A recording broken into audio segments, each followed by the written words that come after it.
বন্ধুরা, লাইব্রেরি কিচেনে সবাইকে স্বাগত জানাই। আবার একটা নতুন রেসিপি নিয়ে চলে এলাম। দেখো, এখানে দই চিংড়ি আছে। এখানে চিংড়িগুলো খুব বেশি বড় নয়, এগুলো সব থোড়া চিংড়ি, মানে জ্যান্ত যে লাফানো চিংড়িগুলো বাঁধিতে পড়ে সেই চিংড়ি আছে।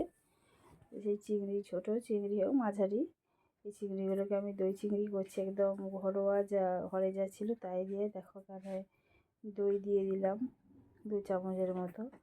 এবারে স্বাদ অনুযায়ী লবণ দিয়ে দিলাম।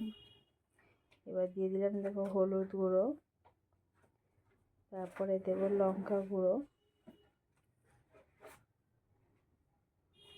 আর কিছুটা আদা আর রসুনের পেস্ট দিয়ে দিলাম, এই 1.5 চামচের মতো দিয়ে খুব ভালো করে চিংড়িগুলোকে মাখিয়ে রেখে দেবো প্রায় মিনিট 10 থেকে 15 মিনিটের মতো রেখে দেবো।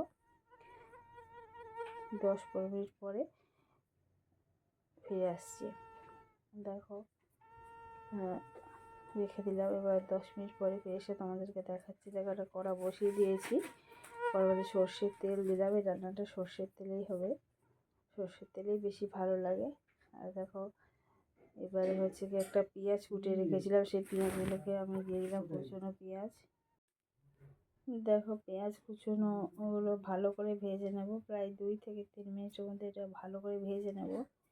এটা ভাজা হয়ে গেলে একটা টমেটো, সেটাকে কুচিয়ে রেখেছিলাম টুকরো করে, সেই টমেটোটাকে দিয়ে দেবো। দেওয়ার পরে আরও মিনিট দিয়ে ভালো করে এটাকে কষিয়ে নেবো, পেঁয়াজ আর টমেটোগুলোকে। কষানো অনেকটা হয়ে এসছে। এবার আদা রসুনের পেস্ট দিয়ে দিলাম 1 চামচের একটু বেশি, দিয়ে এটাকেও ভালো করে কষিয়ে নেব।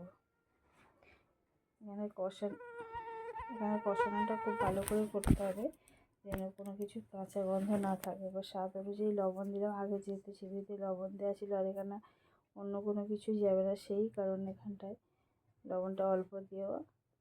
এবার হলুদ গুঁড়ো দিলাম, লঙ্কা গুঁড়ো দিলাম, আর কিছুটা ভাজা মশলা ছিল, যেমন জিরে, ধনে, মৌরি আর গরম মশলা একসঙ্গে ভেজে রেখেছিলাম, সেটা দিয়ে দিয়েছি।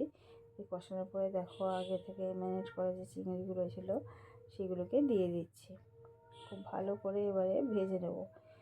ভাজার পরে অটোমেটিক দেখবে এই মশলা থেকে তেল ছেড়ে আসবে, তাহলে বুঝতে পারবে আমাদের কষানোটা খুব ভালো হয়ে গেছে। দেখো, অটোমেটিক তেল ছাড়তে আরম্ভ করেছে। তা বন্ধুরা, আমার এই দই চিংড়ি রেসিপি যদি ভালো লেগে থাকে অবশ্যই লাইক করবে, কমেন্ট করবে, শেয়ার করবে। আর যদি নতুন বন্ধুকে চ্যানেলে আসো, যদি এই রেসিপি ভালো লাগে তাহলে অবশ্যই সাবস্ক্রাইব করে পাশে রাখবে। দেখতেই পাচ্ছ এখানে হয়ে গেছে কষানোটা। এবারে যে বাটিতে ম্যারিনেট করেছিলাম তাতে অল্প জল দিয়েছি, দিয়ে আর একটু জল দিয়ে আমি, বেশি জল দেওয়ার প্রয়োজন নেই, আমি ফুটতে দেবো।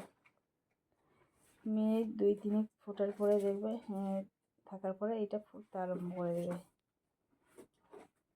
দেখো বন্ধুরা, এরকমভাবে দই চিংড়ি অল্প, যদি সবসময় যে বড় চিংড়ি দিয়ে দই চিংড়ি করতে হবে এমন কোনো কথা নেই। এটা থোড়া চিংড়ি, একদম জ্যান্ত লাফানো বাঁধে। যাই হোক, দেখো ফিরে এলাম, দেখো সব ফুটছে। আর এটা করতে খুবই কম সময় লাগে, ঘরোয়া যে উপকরণ সেই দিয়ে করা যায়। আমি সেখানে সামান্য একটু চিনি দিয়েছিলাম, সামান্য, এটা তোমরা দিতে পারো বা নাও দিতে পারো। এটা খেতে খুবই ভালো হয় দিলে।